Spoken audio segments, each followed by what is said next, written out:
In a divorce case, you must provide the other person with complete information about your finances. This includes information about the assets and debts during the marriage. Each spouse has to tell the other spouse about their income, bank accounts, real and personal property, insurance, retirement accounts, and employee benefits, as well as all debts such as loans and bills. This is called disclosure. You're required to provide this information within 45 days after the answer is filed in your case. You and your spouse exchange this information with each other. You do not file it with the court. You will use the information to plan the division of marital property that you will propose to the judge. Alaska Civil Rule 26.1 describes exactly what must be disclosed. You must give your spouse in writing all of the following financial information: a list of all real property, this means houses, buildings, and land. You must also list all tax assessments, appraisals, and broker's estimates for such property from the last 2 years. Pay stubs from the last 2 months. The name of your employer and a notarized release for all employee benefit information. A notarized release for information on pension, retirement, deferred compensation, and profit-sharing plans. This will allow employers and retirement plan administrators to provide information to the other spouse. There are release forms on the court's website.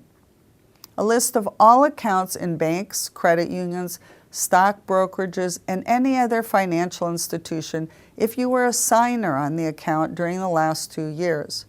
This includes both personal and business accounts. You must provide a signed release for your spouse to get all information from the bank about these accounts. There are release forms on the court's website. You must also provide statements from each account for the last 3 months. A list of items of personal property with a fair market value of over $100. This includes vehicles, boats, airplanes, computers, stereos, TVs, guns, tools, jewelry, furs, and other property and household goods. A list of any other investments along with the most recent statements or reports.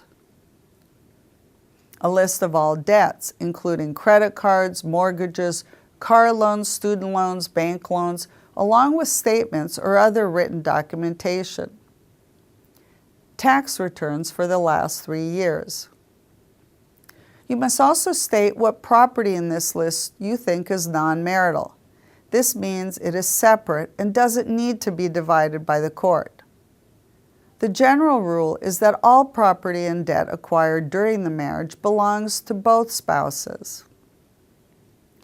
You can find a property and debt worksheet on the Family Law Self-Help Center website that will help you with this disclosure.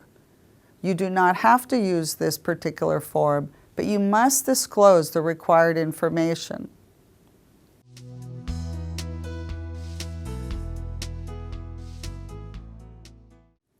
You may need to get additional information from your spouse during the divorce case.